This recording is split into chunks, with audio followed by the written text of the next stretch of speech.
Hi friends, मैं हूं doctor Batra और आज हम बात करने वाले हैं। एक बहुत ही रीसेंट शिफ्ट देखा है मैंने। साम्स, पेप्टाइड्स, ये नए नए नाम सुन के लोग बहुत एक्साइटेड हो रहे हैं। सबको प्रो हार्मोन्स की साइकिल चाहिए, पेप्टाइड्स चाहिए, साम्स चाहिए।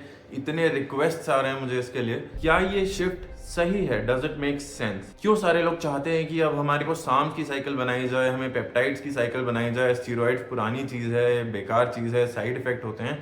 ये कहाँ से आया लोगों के दिमाग में? कुछ स्टडीज हुई हैं, बेस लाइन स्टडीज, बहुत बेसिक स्टडीज, कंट्रोल ग्रुप्स जिनके छोटे थे ह्यूमन स्टडीज में, और जो एनिमल स्टडीज थी वो एग्जिस्ट करती हैं।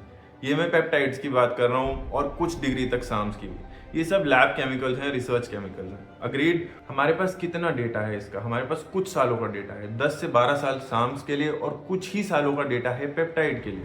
लेकिन स्टीरॉइड्स के लिए हमारे पास 60 से 70 साल का डेटा है। अब इसकी सिग्निफिकेंस क्या है? इसकी सिग्निफिकेंस बहुत सिंपल एग्जांपल से मैं एक समझाऊंगा। 1970 या 1960 के आप अगर स्मोकिंग के एड्स देखते हैं तो उसमें कई बार डॉक्टर्स रेकमेंड कर रहे होते हैं कि स्मोक करना चाहिए। अगर किसी ओपीडी में हम पुराने ज़माने में चले जाते हैं या किसी, इवन मैं तो कहता हूँ operation theatre and surgical field में भी डॉक्टर्स सिगरेट पी रहे होते थे। अपने पेशेंट्स को बोलते थे कि इससे अटेंशन बढ़ती है, इससे एंग्जाइटी कम होती है, इससे आपको पार्किंसन नहीं होगा, इससे अल्जाइमर नहीं होगा, ये अच्छी चीज़ें लीजिए। लेकिन 20 से 30 साल लगातार ये ट्रेंड चलने के बाद क्या हुआ? कैंसर की रिपोर्टें सामने आने लगी। तो लोगों को मालूम पड़ा कि इसके अच्छे इफेक्ट्स के साथ साथ इसका कोई साइड इफेक्ट भी है। उसको जानने में लोगों को 20 से 30 साल लग गए कि सिगरेट से कैंसर होता है, सिगरेट खराब चीज़ है। तो इसी तरीके से डेटा की वैल्यू मैं आपको समझा रहा हूँ। अगर हमारे पास किसी चीज़ का एटलीस्ट 2 से 3 डेकेड्स का सेफ्टी प्रोफाइल नहीं है तो हम कैसे कह सकते हैं कि ये फ्यूचर में जाके क्या दिक्कत करेगा?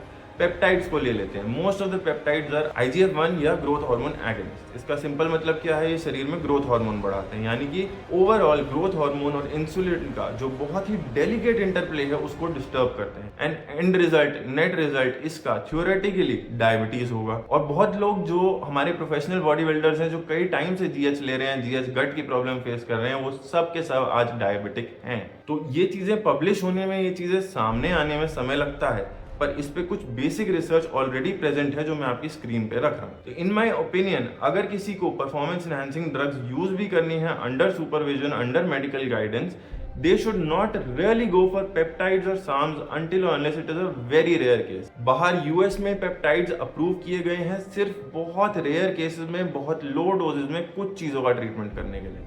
इसका ये मतलब नहीं है कि हम धड़ाधड़ यहाँ खरीदते जाएं लैब केमिकल्स जिनकी ना हमें पोटेंसी का पता है ना ओरिजिनलिटी का पता है। And I can guarantee you, जितने साम्स मार्केट में बिक रहे हैं, जितने पेप्टाइड्स आ रहे हैं, उसमें अगर 100 mg लिखा होता है तो उसमें 10 mg भी नहीं होता है। Less than 10% of it is actually what you think you are getting. ऐसा क्यों है? क्योंकि इस पे कोई रेगुलेशन नहीं है। ये एक लैब केमिकल है, इंसानों के यूज के लिए नहीं बना है, तो इसको सरकार रेगुलेट नहीं करती, चेक नहीं करती। जिसका जो मन आ रहा है उस हिसाब से ये बिक रहा है। तो ये है मेरे पर्सनल व्यूज इस नई चीज को लेके। जो भी नया प्रोडक्ट आता है मार्केट में, बहुत सुंदर लगता है, शाइनी लगता है, मार्केट किया जाता है, बहुत अच्छे से चलता भी है, लेकिन बाद में क्या होने वाला है ये किसी को अभी नहीं मालूम है। In my opinion, stick with the things that you know. अगर स्टीरॉइड्स के साथ कोई साइड इफेक्ट होता भी है तो 90% केसेस में वो हैंडल कर लिया जाता है, अनटिल अनलेस कोई बहुत ग्रोस अब्यूज या ग्रोस मिसयूज नहीं है।